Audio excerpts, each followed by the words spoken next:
Hey everybody. Today I want to do a Twitchcast talking about the voting. We're going to look at some history of voting. We're going to talk about different groups that have gained the right to vote, and then we're going to talk about voting in the United States in general. So the first thing I want to do is I want to point out to you some terminology that is on your vocabulary and that you would need to have in your, write down these definitions. Most of us call it voting, but when you talk about it from a technical standpoint and you talk about it from the standpoint of the Constitution, voting is called the franchise. So the franchise in the Constitution is the right to vote. And then another word that comes later in history is the idea of suffrage. Suffrage is also the right to vote. And so you could either say the right to vote, the right to the franchise, or the right of suffrage. But remember, all three of these mean the right to vote. So the very first thing I want to do after we've kind of cleared that up is I want to talk about the Constitution and voting. And one of the first things is that the Constitution says a lot about those people that cannot be denied the right to vote. It says that you cannot deny the right to vote based on race or based on gender, and we're going to talk about those amendments momentarily. We also know that the Constitution says now that 18-year-olds can vote. We're going to look at that amendment soon. And so here's the thing that many people find interesting about the United States Constitution. Nowhere does it ever say point blank that all citizens have the right to vote. It never says that. Isn't that interesting? Other constitutions do, but not the United States Constitution. So the right to vote, very carefully, has been extended through amendments to the Constitution, and we will be talking about those amendments. And so on the exam, you're asked, does the Constitution say anything about voting? The answer is no, it does not. Everything has been added. Now, here's the thing that I want you to keep in mind. The states take care of everything else that has to do with voting. So it deals, I'm going to put these down here. What the state does is voter registration. Be sure you're writing this down. Voter registration. They take care of residency requirements. And they take total responsibility for setting up elections in their state. Isn't my handwriting horrible, y'all? So there's three things the states do. One, they set up voter registration. Two, they set up the residency requirements. And three, they coordinate and organize all of the elections that are held in their state. Now, when we talk about voting, and I talked about this with political socialization, it is your responsibility to vote. Nobody's going to make you vote. And we know that voting in this country is very low compared to other places.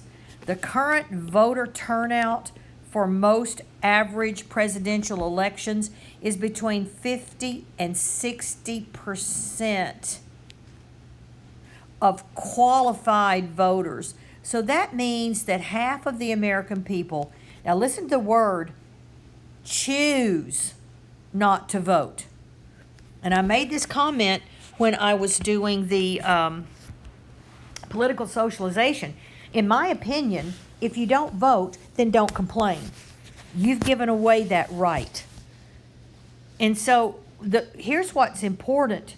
When you choose to vote, you are making the determination, or you are participating in the determination of who's going to govern us. And remember, who makes the rules? Who is going to lead? Think about that for a minute. And so we're gonna also cover the idea that we're going to go and find out who was denied the right to vote and how that was overturned. And look at this bottom bullet. Declined. It's just declined. And I don't know whether that's because people have lost hope. I don't know if people don't trust the government. But I do know that if you're not voting, look here, somebody else is making the determination. So once again, here are your requirements for voting, and talks about the states and early voting requirements. And you can read this for yourself. And as late as the 1800s to 1900, it was believed and put into the states, remember the states do all of this, that the best educated men, and only men who were white and who owned property. So be sure you write that down. This is the original people who could vote. White men who owned property. Everybody else was excluded. This was up till about, we're going to talk about when these major changes took place. As the country began to grow, and as Andrew Jackson became president in the late 1820s, 1830s, we see, and you can just read this, that things did begin to change. And they began to change inside individual states. Some states allowed women to vote, most states didn't. They would not let you vote if you were Native American, and for sure if you were an African American. So just read this and we'll move on to the next thing. So here we go. Let's look at what has happened. Let's look at the changes that we see in the Constitution of the United States. The first major significant change that would change everything is the 15th Amendment. Now remember what I told you. The right to vote has been done almost exclusively through adding amendments to the Constitution. Did you get that? Almost exclusively through amendments. So the first major change is the 15th Amendment. The 15th Amendment said that you could not deny the right to vote based on race, color, or previous servitude, and that's just a fancy word for slavery. So the first thing that happens is that African American men were given the right to vote. Be sure you put men were given the right to vote. Now we're going to talk about this last sentence right here in just a minute.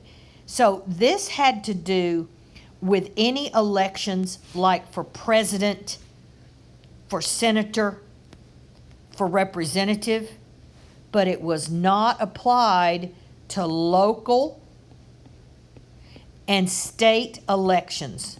Did you get that? So, but here's the deal. It had to start somewhere. There had to be that breakthrough. Well, this was your breakthrough. Breakthrough, y'all, the 15th Amendment. The next big breakthrough, historically, is the 19th Amendment. And notice there's your word suffrage again, the right to vote. And so in 1920, the 19th Amendment gave women the right to vote. And things ain't never been the same again, y'all. Okay? And then the last big change to voting is going to happen with the 26th Amendment.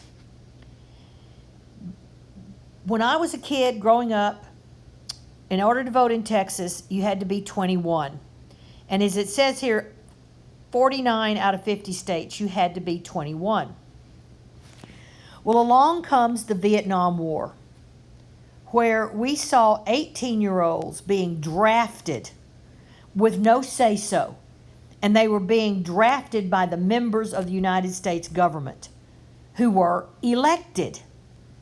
And so the protest grew, the anger grew, and by the time the Vietnam War was over, the 26th Amendment came into play, which lowered the voting age to 18. And boy, and they thought all the 18-year-olds were going to rush out and vote and were going to change the world. Hey, guess what, all you college students? Y'all don't vote very much. What's up with that? You need to vote. Yeah, you do. You're letting all the old people decide your future. Did you get that?